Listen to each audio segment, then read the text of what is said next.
Fatimiyyun Ələvi məktəbünün yarıdilər. Fatimiyyun Ələvi məktəbünün yarıdilər. Ya Əli dildə xanım Fatimə ənsarıdilər. Höccət İbnül Həsənin talibi didarıdilər.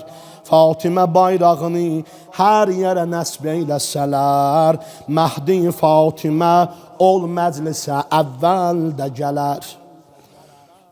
Fatimə bayrağını hər yerə nəsb eyləsələr, Məhdi Fatimə ol məclisə əvvəldə gələr. Fatimiyyə ələmin qaldıran Allah özüdür. Fatimə peykəri İslamın işıqlı gözüdür. Cəbrailin dilini əzbəri Zəhra sözüdür. Ondakı nə mələkutu, nə Süreyya vardı. Yox idi Adəm və Həvva, Vəli Zəhra vardı. Qurban olum sizin əhsən deyən dillərinizə. Xoşuz gələndə əhsən deyim, qutardım. Ağam duanı eləyir. Haqqi aləmlərə elan eləyən Fatimədir. Mədinənin sükutu xanımı öldürdü. Haqqi aləmlərə elan eləyən Fatimədir. Eşqidə himməti şayan eləyən Fatimədir. Canını Heydərə qurban eləyən Fatimədir. Damenim mədrəsə-i şah-ı şəhidan oldu. Evinin fizzəsi də hafiz-i Qur'an oldu.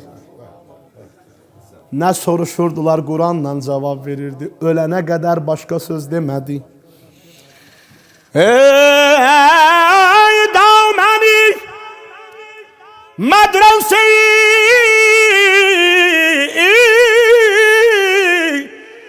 şah-ı şəhidan oldu. Evinin fizzəsi də hafiz-i Qur'an oldu.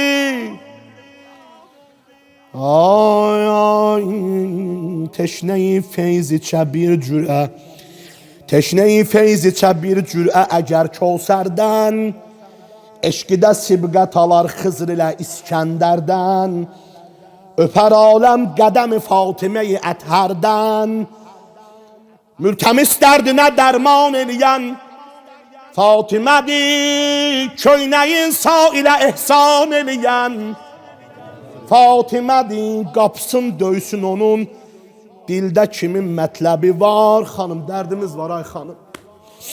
Qapsın döysün onun, dildə kimin mətləbi var? Xeyri nisvan idi, Məryəmdən uca mənsəbi var. Məryəmin olsa Məsihası, bunun Zeynəbi var. Min Məsiha dəmi sahib dəmidən Fatimədir, Zeynəbi nabiqə-i aləmidən Fatimədir. Fatiməyə düşməninin xanəsi viran olsun.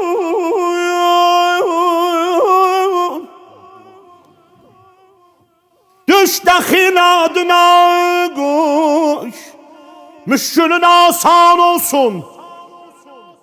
Səslə ya Fatimə ta dərdüvə dərman olsun. Bu surud aşiqə zikri hərəkətdir hərəkət.